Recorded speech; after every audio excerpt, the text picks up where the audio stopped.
you are someone who's listening to this, maybe you are feeling as if you're not good enough, you're not expert enough, and you feel as if you are just fooling everyone into believing that you are good at what you do. First of all, yeah, you need to identify where are these thoughts coming from. And one of the strategies that I teach in the book is called the TLC technique. You need to identify these thoughts, but you don't need to crush them. You need to explore them. You need to embrace them and ask the questions. Are these thoughts true? Are they logical? Are they constructive? Hold up. Hey yo, Tama Beats, let's get him something new to ride to. Welcome to the Pursuit of Passion podcast with K. Noel. So take a seat and listen. Listen to the practical words, encouraging words that are here to help you get over the hump in your life. Cause you are in pursuit of your passion. Yeah, I see you, and I present to ya the Pursuit of Passion with K. Noel. Pursuit of passion, pursuit of passion. You gotta have it, you gotta have it. Pursuit of passion, pursuit of passion. Yeah, you gotta have it. Hey, what's going on, family? This is your relentless motivator, K. Noel. Hey, I've been looking forward to this episode since the beginning of this season. So, especially starting with 2020, we have been hearing a lot about imposter syndrome. So, I started doing a lot of research on it. I started reading books and stuff. So, I came across this one book, and it stood out to me, and I read through it. It was an awesome book. So today we have Dr. Emme Estacio today. So I'm not gonna tell a lot about her, but she's awesome from the stuff that I've read. I was highly impressed. So I'm gonna let you introduce yourself, if you would. Thank you very much for having me. Yes, hello everyone. Thanks for tuning in. My name is Emme Estacio. I am a psychologist and the author of the Psychology in Your Life series, and I wrote the book Imposter Syndrome Remedy to help those of you who may be feeling incompetent and having all these self-doubt. Even if you're actually good at what you do and you're feeling this way, I've written that to help you overcome that so you can flourish at work and in life. Awesome. So could you explain to us what is and what is not imposter syndrome? Oh, cool. Yeah, sure. So imposter syndrome, as I've mentioned earlier, it is this persistent feeling of self-doubt, incompetence, and inadequacy despite evidence that shows otherwise. So there are people who feel this way even if they are recognized as experts. They win awards and they achieve all sorts of things because they are good at what they do. But deep down, they feel as if they are just fooling everyone into believing that they are good, and they are afraid that sooner or later people are going to find out that they are fake. So that's actually the main definition of imposter syndrome. It's this persistent feeling of self-doubt. It's not just a one of self-doubt. So for example, if you are given a responsibility and you take a step back and you question, I'm not really sure if I can do this. If it is just a one-off, that is just self-doubt. But imposter syndrome is more recurring, it is more persistent. And it is this feeling that sooner or later, people are going to find out that you're just faking it. On the other hand, there are people who are actually faking it. So that is not imposter syndrome. Those are imposters. So we'll have to differentiate between those who are actually good at what they do, but they feel as if they are imposters. That's not the same as the actual fakers and those who are actual imposters who are lying and saying that they are good at what they do when actually they haven't got a clue what they're talking about. So imposter syndrome, if you're someone who's time and time again you show results, you deliver, you're good at your job and people are giving you feedback that you're good at your job, but deep down you're feeling as if, oh, maybe they're just being nice to me, or maybe I just got lucky. That these are signs of imposter syndrome, and you need to be aware of the thoughts and feelings and the experience of this, so you'll be able to cope and embrace your true worth and flourish at what you do and in life in general. Awesome. So in other words, it's not just people who are already what we call successful, but even those who are starting off. It ranges from both. That's correct. So there's a wide range of people who may experience imposter syndrome. Certainly for early career professionals, this is persistent. It's natural to feel uncomfortable when you just graduated, for example, from university, or you just completed your training, and then suddenly you're thrown into the workplace, and suddenly people are giving you responsibilities and giving you tasks because you've been trained to do that. So that transition, it's quite natural to feel that way and feel as if you are an imposter. I certainly have a lot of friends who were trained as medical professionals, healthcare workers, and even after they've completed their training, they go into their to see their patients, and they almost feel as if, oh, I'll get caught. People will figure out that I'm faking it, because you're used to being a student, if you like, and then suddenly you graduate, you passed all your exams. Right. I mean, I used to be a psychology lecturer as well, and so many of my former students who've graduated, they are now in the workplace, and they end up given responsibilities, like they say adult responsibilities. Well, I'm telling them, well, actually you are adults now, and actually when you went into university you were already adults, so they're just not used to it. And I keep reminding them, look, you may be feeling as if you are not qualified to do this, or you haven't done this before. I know you are newbies, but you passed the exams. We've had the stamp of approval. We've seen that you are competent. You've taken multiple assessments and rigorous training, and that's why you are actually ready to take on these responsibilities. But yeah, it's perfectly normal for early career professionals to feel this way, to feel as if they're just faking it because they're not used to being that context. But I have to say, even for experienced and acclaimed professionals who have been doing their stuff for years, you would think that imposter syndrome will fade eventually as you gain more experience. But what happens is there are those who have this persistent feeling. As I've said earlier, it's not just a one-off self-doubt, it's this persistent feeling.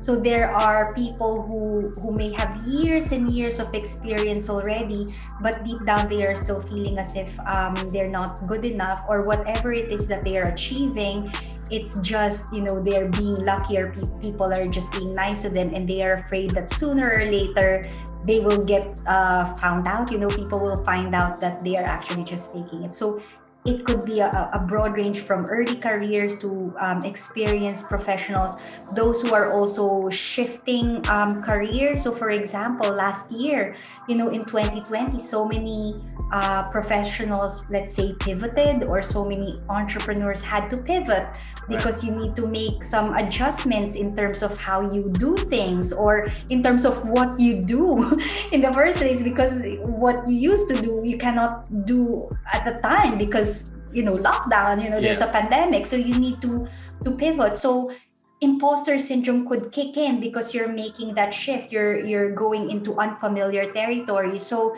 you need to be aware of where these feelings are coming from. You need to be aware of what sort of thoughts are fueling these feelings, so you'll be able to cope more effectively and deliver what you have to deliver. And when you manage to deliver what's being asked of you, you can actually embrace it and celebrate it and be proud of what you have accomplished. So what are some of the characteristics of imposter syndrome? Sure.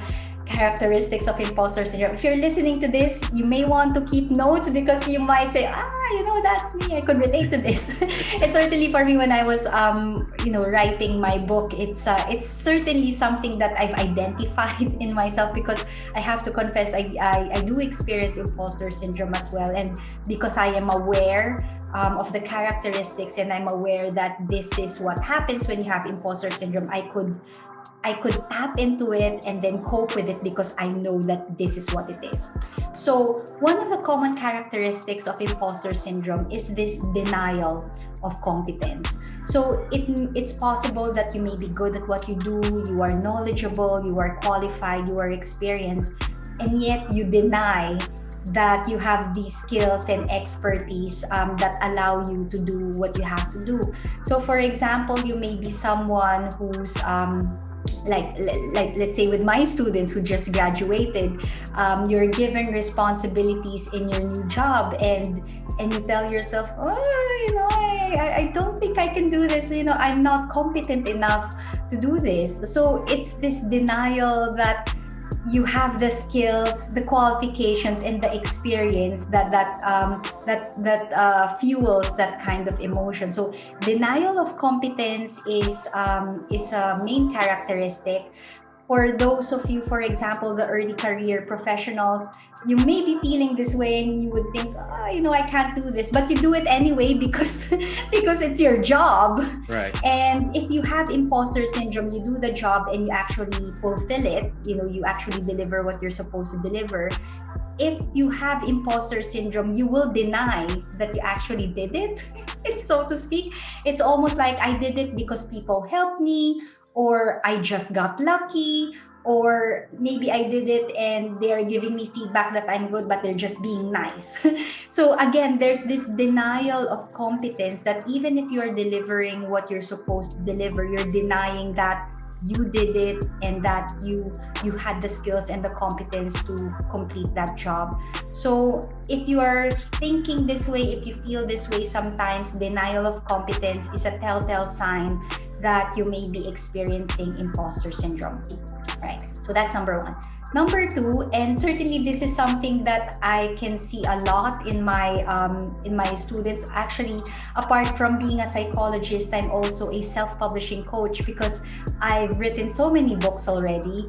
Aspiring authors have reached out to me and asked me if I can help them to write and publish their own books. And so many of them, even if they are experts in their field, they know that they know their stuff, and I can see that they know their stuff.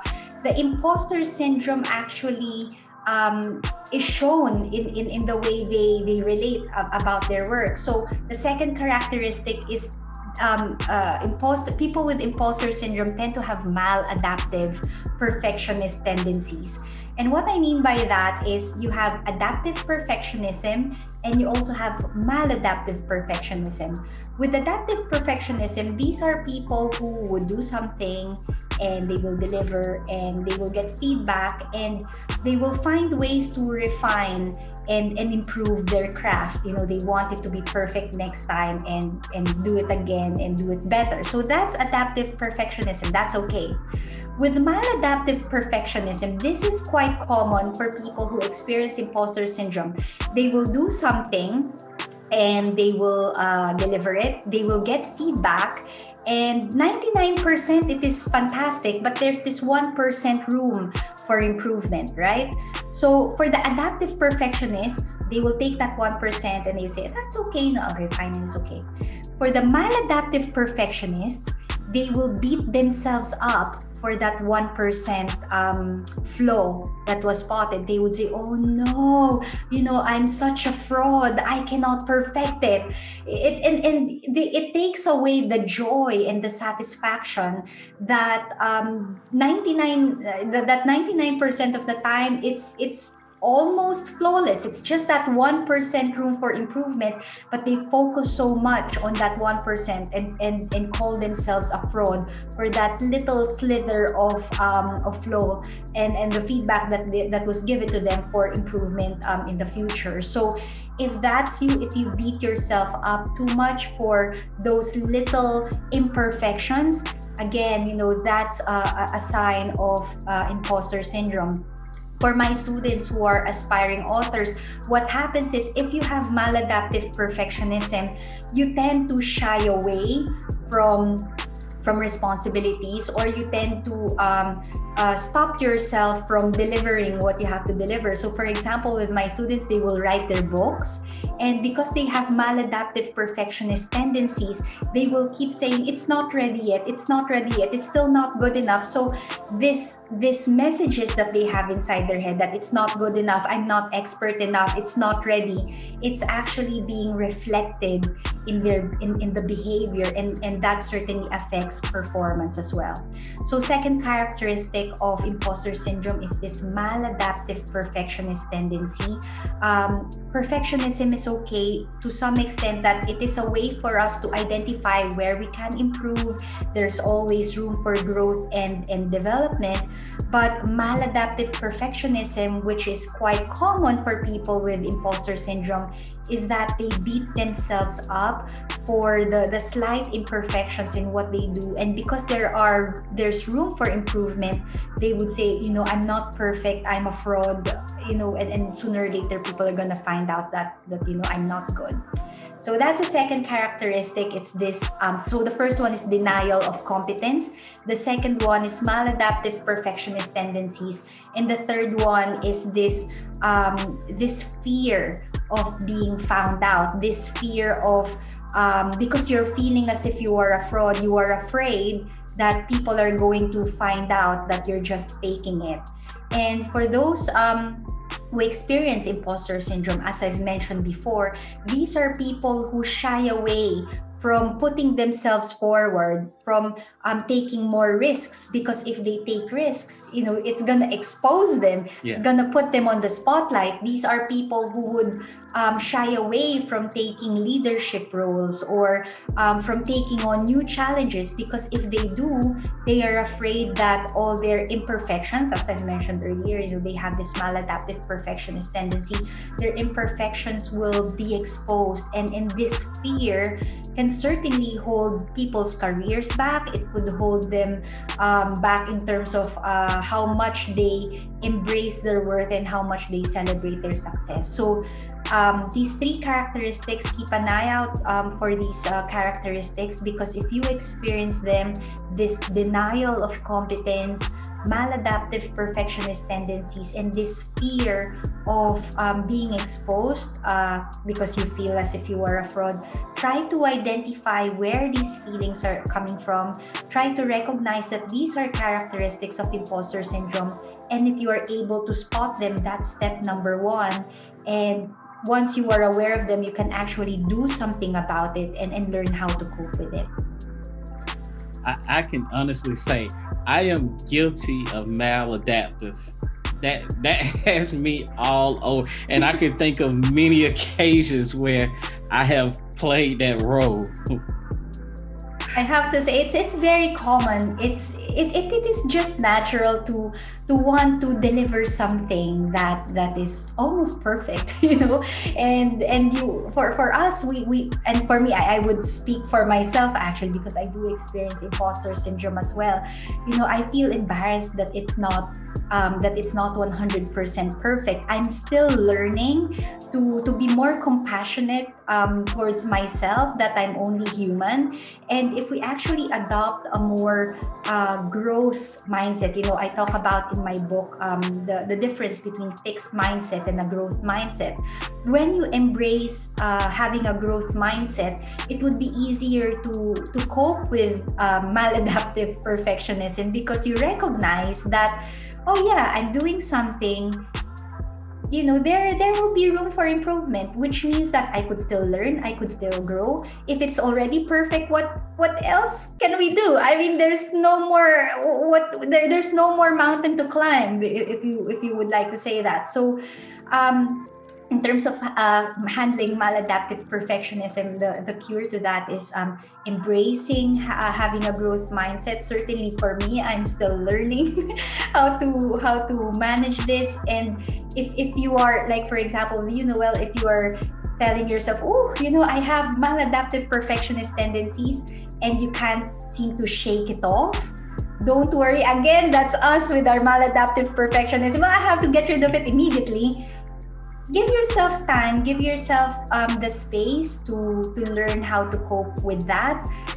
Try to identify when you are experiencing that, and eventually it will, it will melt away. But it's also a gradual learning experience. It's well, actually learning, we say unlearning. You have to unlearn being a maladaptive perfectionist, and just embrace having a growth mindset, because when you do that, you'll be open to opportunities for growth, for learning, for development, and it's more enjoyable. Life would be more enjoyable and more laid back if you have that kind of mindset.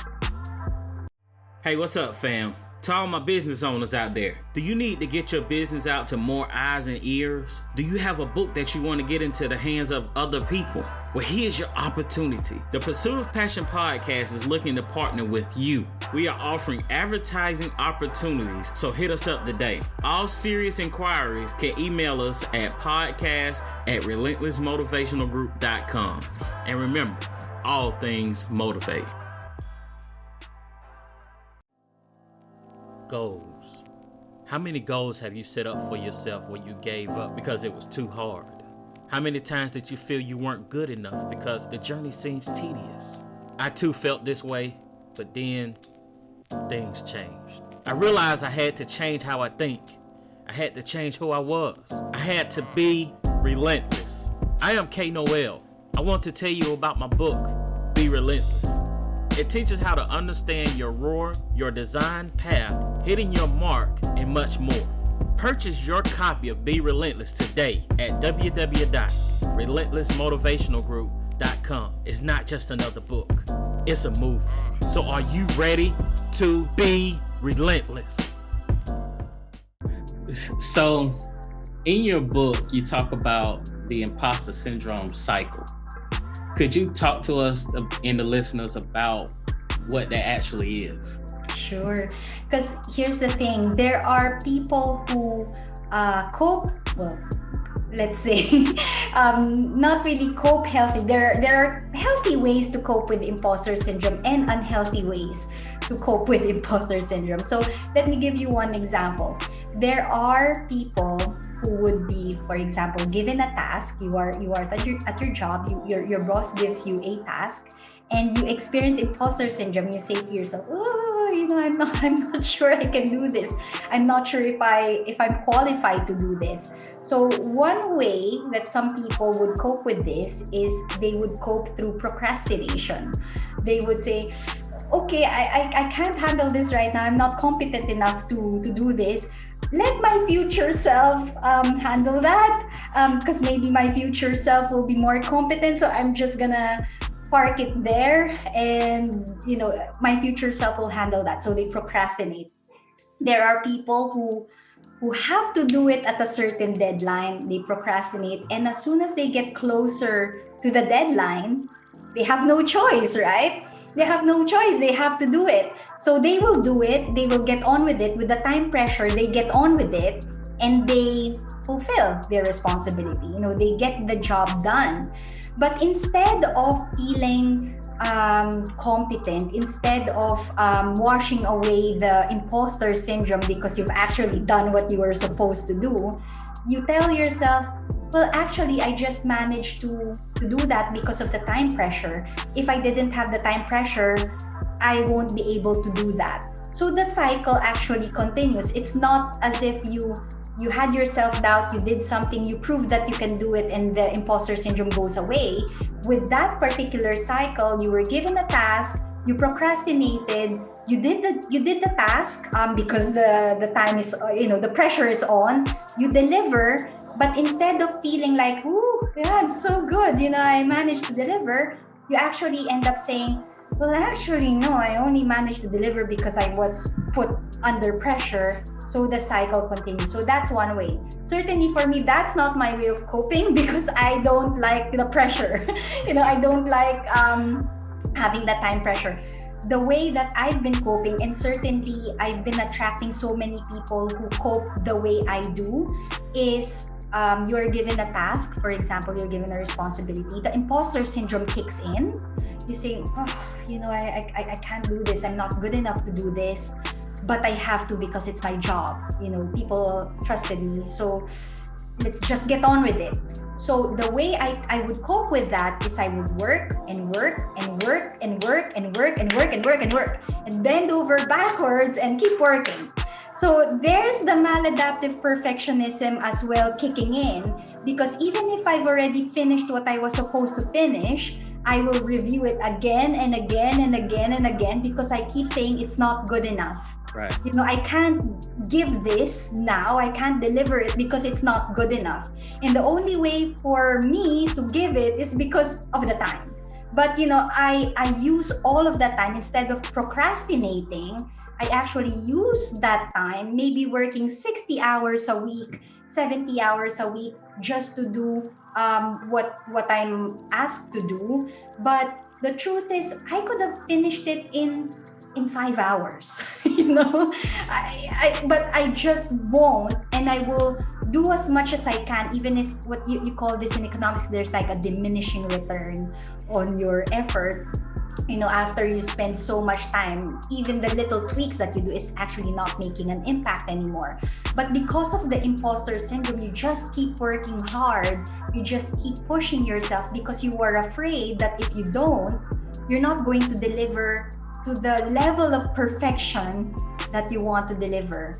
So that's the way I cope, and I don't really call that coping, right? It's an unhealthy way of coping, and the it's called the cycle because what happens is, you're given the task, you do what you have to do, you work, you bend over backwards and do what you have to do. You deliver because you're meant to deliver, but it doesn't actually melt away. Again, just like the first case, it doesn't melt away the imposter syndrome even after you've delivered what you're supposed to deliver, because you're telling yourself, I was only able to deliver this because I worked very, very hard. It's not that I am good at what I do. It's not that I am competent. It's because I really pushed myself to the point of burnout to get this done. Unlike my colleagues who can just do it effortlessly, I have to put in so much time and effort to get this done. That's why I'm a fraud.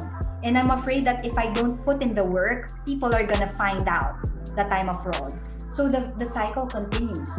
And even if you are delivering what you're supposed to deliver, it's not melting away the imposter syndrome. In fact, it actually fuels it, because you just keep telling yourself, I'm actually not good at what I do. It's just because I'm really pushing myself too much. And the cycle continues. And as you can see, this is unhealthy, because in my case, for example, the person who works so much ends up getting burnt out. And actually, even the one who procrastinates, who chases after the deadline and puts themselves, put themselves in the time pressure, they also get burned out, because you're using a lot of energy and a lot of effort to get the job done. As a result, sometimes your body experiences burnout because you're spending too much time at work. Your relationships would suffer. Your social interactions, your mental health could also suffer. So there are consequences on your mental health and well-being if you don't manage imposter syndrome well. In my case, if I can just share my story, as you've noticed that in the way that I cope with my imposter syndrome is, I'm given a task, I will do it, but I will spend like 60 hours a week to get the job done. So that's what I did when I was single, right? So I had the time, I didn't have any other responsibilities. I only have my job, so I can pour in my time and my effort on my job. But all of this changed when I started my own family, when I gave birth to my son. I cannot spend 60 hours a week anymore, stressing over a piece of article that I have to write. It's just not possible anymore. So I didn't have that time anymore to spend at work, and as a result, I had an identity crisis. I had a nervous breakdown because I was doubting myself and I didn't have my coping mechanism anymore. And I ended up in a nervous breakdown. I had a meltdown, and it wasn't it wasn't a pretty sight. So you have to keep an eye out for these signs. If you're someone who's experiencing imposter syndrome, watch out for these characteristics because it could sneak in, and the next thing you know, you're breaking down, you're burning out, your mental health and your relationships are suffering. So keep an eye out on these symptoms. Raise awareness, be aware, and the more you are aware, the better it is for you to be able to cope because you know what's going on. Okay. I have so many questions with what you just, all that you just said. So I want to ask you, how did you mentioned how, you couldn't do what you was doing when after the birth of your son, and you had the nervous breakdown and stuff. So how did you make a transition? How did I make a transition to not, how can I say it? How did you make the transition to changing your mindset, from, the identity crisis and, the breakdowns and stuff and not working in 60 hours and stuff? How did you make that transition? Oh goodness. Okay, I'm gonna sound really grim now. warning. Look away. No, it's not gonna be a pleasant story. I have to say I did hit rock bottom. My mental health struggled. On the one hand, I may be experiencing postnatal depression as well. I may be experiencing institutional forms of racism as well. So I was having some mental health problems, being discriminated at work, and putting in a lot more work on me than what's expected from someone who just returned from maternity leave, right? So there are some things that we have to take into consideration when it comes to context. But when it comes to my imposter syndrome, because I was feeling low self-esteem, low self-worth, feeling that my coping mechanism was taken away from me because I didn't have the time, I actually did have a nervous breakdown to the point that I was suicidal. That was my rock bottom. I found myself actually going to the spot where I was about to take my own life. That's when it actually hit me. It's like, what am I doing? I mean, if something happens to me, my work wouldn't really care so much. They will just replace me the next day. I am replaceable as far as the workplace is concerned. But with my family, my son has only one mother, and my husband has only one wife. So if something happens to me as a result of me stressing over menial things at work, it's not worth it. So for me, I needed that wake-up call. I hit rock bottom. It made me snap. When I was actually at that point, when I was about to take my own life, my phone rang, and it was actually my husband looking for me because I was missing. Because I went where I went, right? So I was missing. So that actually shook me and made me realize it's like I'm stressing myself over things that are not important. For most of my adult life, and I got to the point in my career where I realized that I'm putting too much emphasis on small things. That there you go, the maladaptive perfectionism. It opened my eyes. Like, oh my goodness, these are trivial things. Why am I putting too much effort on these things? So yeah, I got the help that I needed. I did go through therapy. I reached out to people. It took me a while to recover.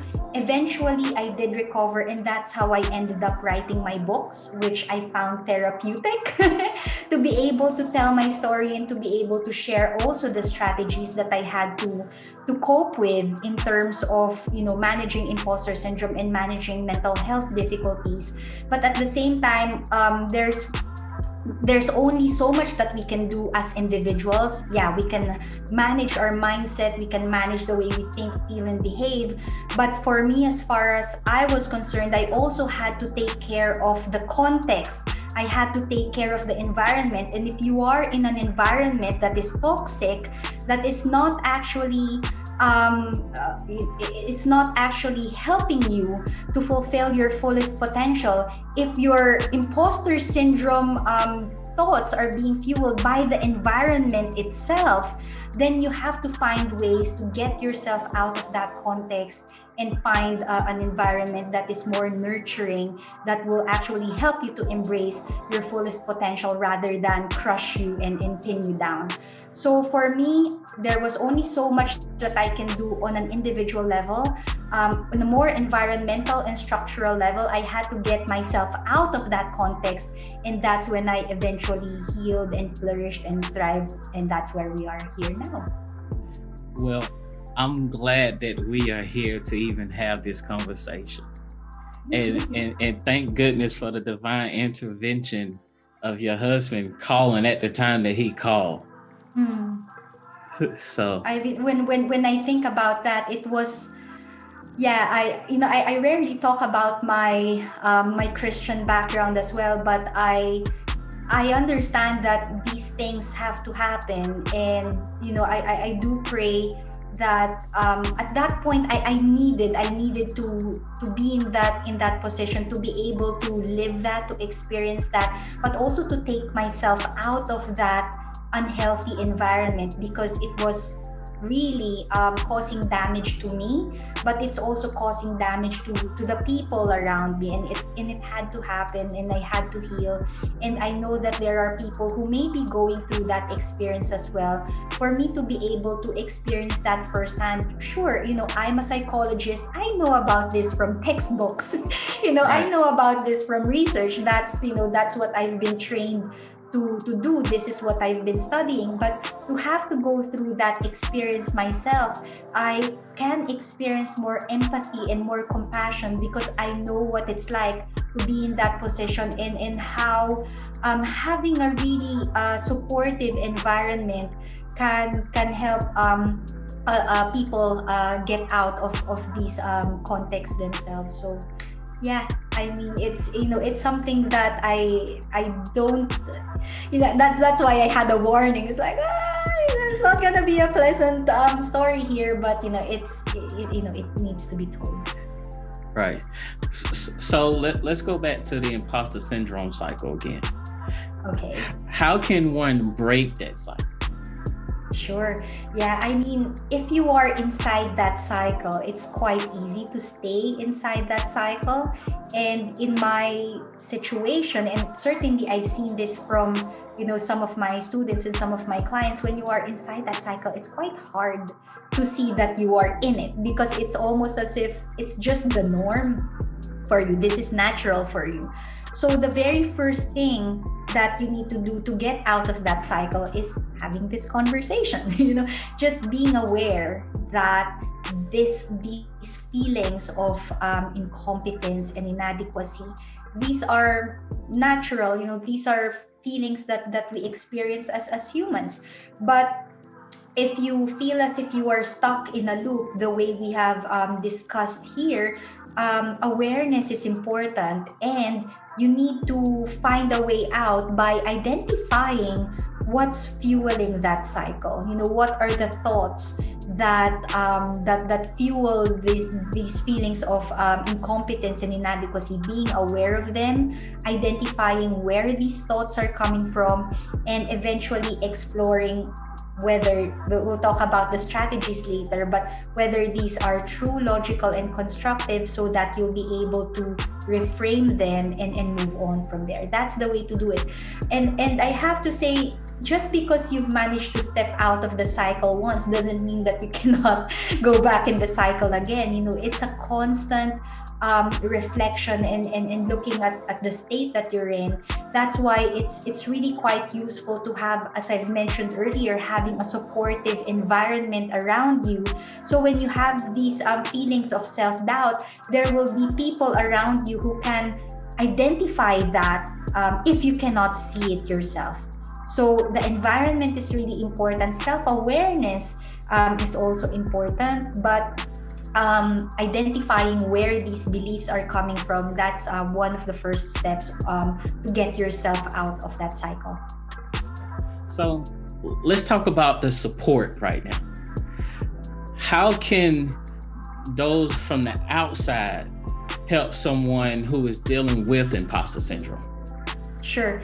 So there are some organizations who actually have a mentoring scheme or a buddy scheme and accountability and so on. And if you've noticed that your mentee or someone who you're supporting is experiencing imposter syndrome, it may be worth having a dialogue with them and helping them to identify the thoughts that are fueling their imposter syndrome. So for example, if they deliver something, if they were asked to do something and they deliver and you give them a compliment and they brush it off, identify that as a sign of imposter syndrome. Certainly for me, when I was a PhD student, this is one of the complaints that I got from my supervisor. So this is someone who's been watching me and been mentoring me.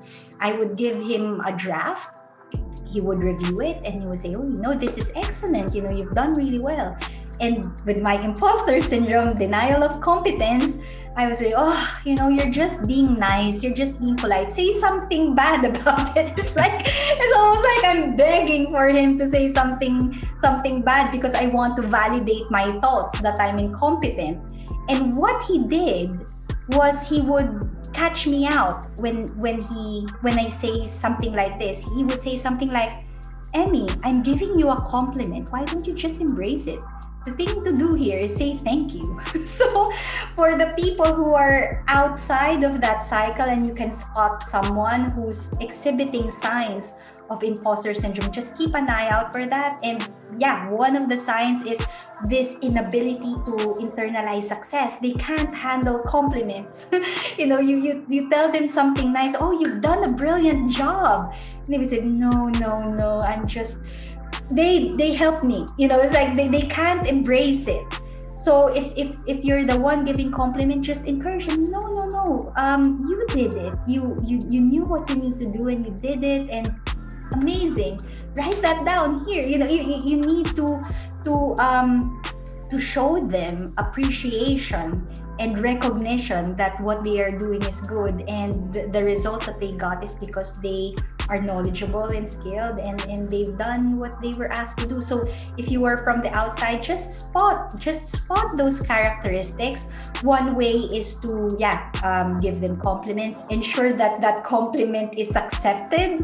Right. If they're trying to brush it off because they have imposter syndrome, catch them out with that as well. Because certainly for me, when my supervisor was telling me that, it's like, why are you so rude? I'm giving you a compliment and you're brushing it off.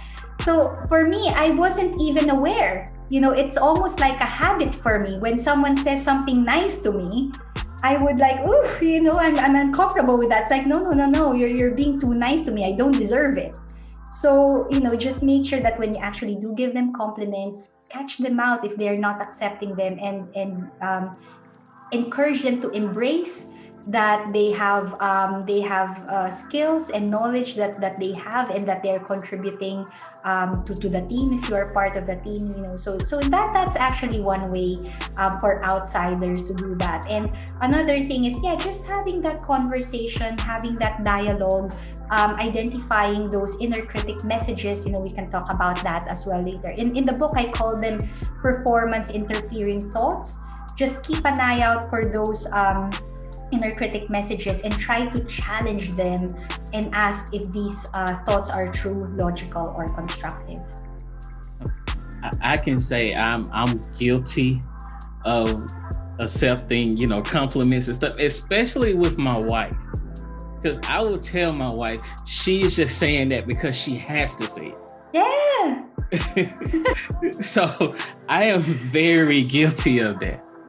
Yes, it's very common, and I actually have a friend. His name is Colin. He's also a life coach. He gave me a strategy.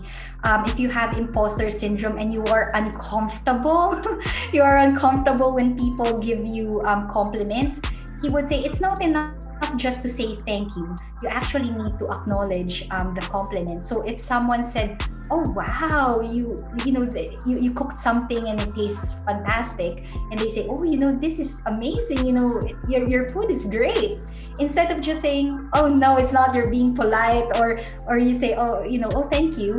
You actually say, "Oh yeah, thanks for noticing. Oh, that really made my day. Thanks for." So you actually acknowledge the compliment, and it actually makes the person who gave you the compliment feel good. Because you're actually acknowledging their comment. So someone gives you a compliment, you can just reflect it back. So someone would say, "Oh, you if it was my supervisor, again, I hand him a draft and he says, "Oh, excellent work. It shows that you actually know what you're writing about." You just say, "Oh, thank you. I'm glad that you recognize that. I really appreciate that. I did put in a bit of effort here, so I appreciate you saying that." So just be okay about receiving compliments. But certainly for me, guilty of experiencing imposter syndrome, and with my supervisor who's being very I really look up to him, and he catches me out. When he spots imposter syndrome in me, he would say, "Why do you do that? I give you compliments. Why don't you just accept that?" I have to say, this actually happened like 15 years ago. I'm talking about it like it was yesterday. But my PhD supervisor, that's when I say that having a supportive environment is really important. Because for me, at the stages of me as a PhD student, I had that supportive environment through my supervisor.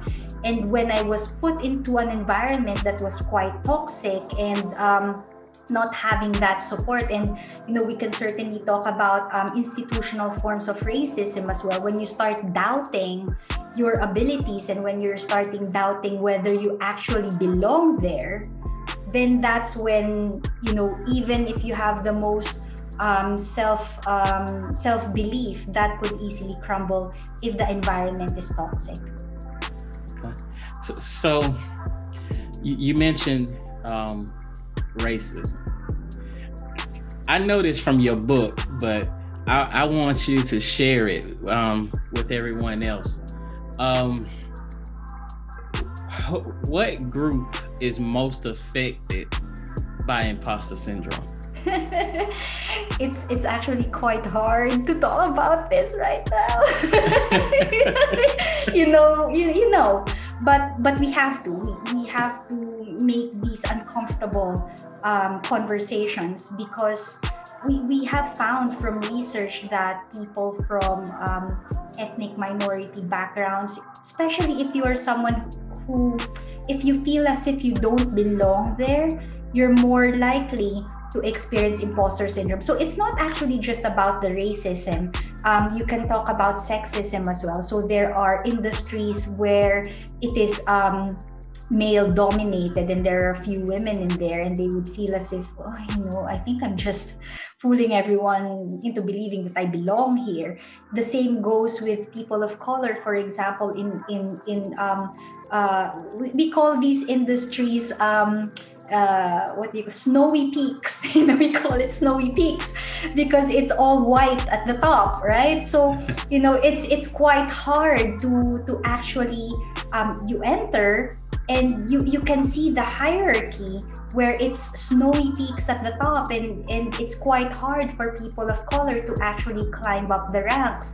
So even if you're actually good at what you do, if the environment is actually preventing you from showing up and and offering your skills and expertise, getting leadership positions and being acknowledged for it, when you have institutional forms of racism, that would actually exacerbate those who are experiencing imposter syndrome already in the first place. Right. Because it's almost as if the environment is validating what they are already feeling, instead of the environment helping them to cope with it. The environment actually validates that no, you're not good enough. No, you're not good enough to climb the ranks. No, you cannot take leadership positions.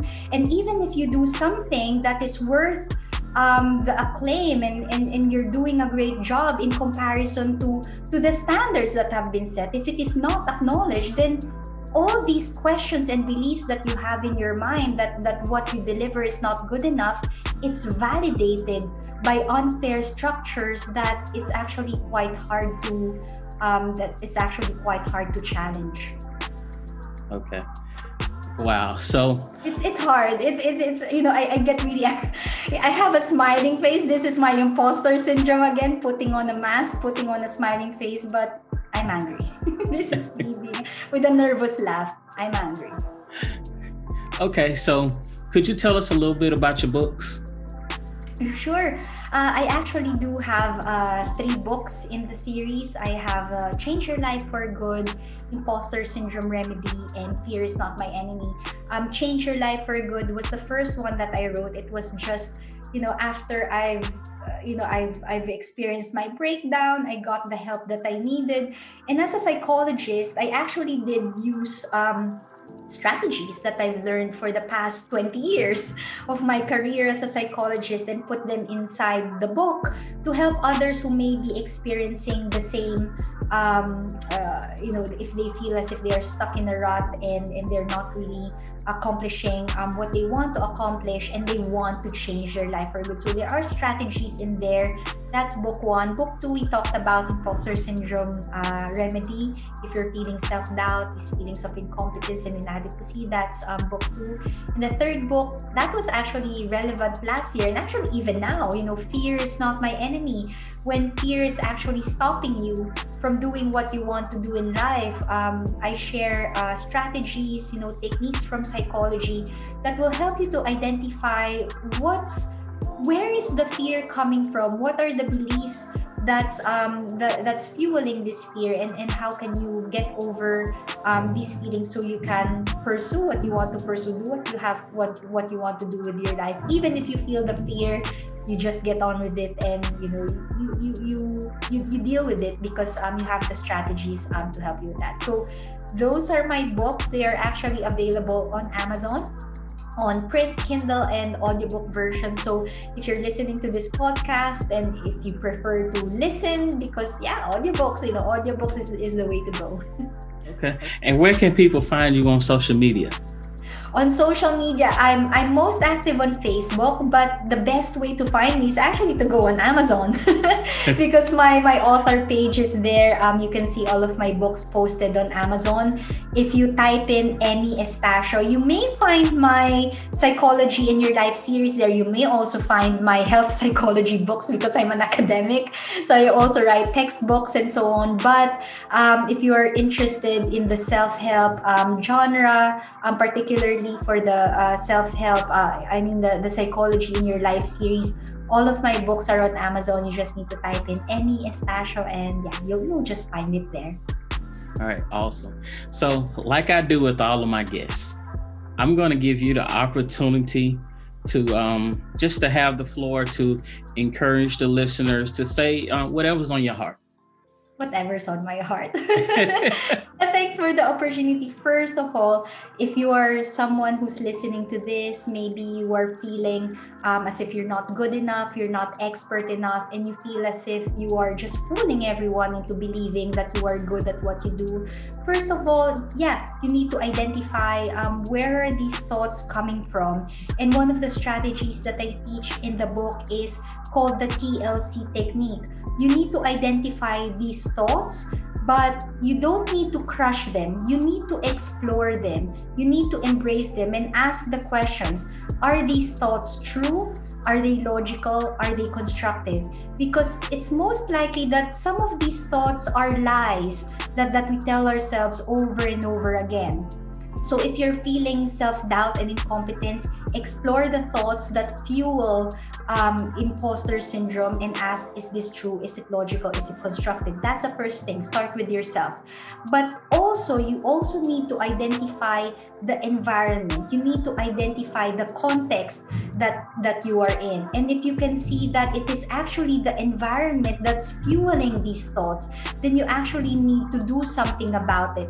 If you can find people who can support you and help you challenge these the structures that's fueling all these feelings of incompetence, you need to have allies to sort this out. You are only one person. There's only so much that one person can do. And so if it is the environment that's triggering these unhealthy thoughts and unhealthy ways to cope with imposter syndrome, have a look at the environment. And if you are in a position of power, if you're listening to this, if you are in a position where you can actually make change and reach out to someone who may be experiencing imposter syndrome, use that power to make that change and help someone, because you never know, what kind of struggle that person may be experiencing. The next thing you know, they might be suicidal, to the point like that I experienced. So you never know whose life you may change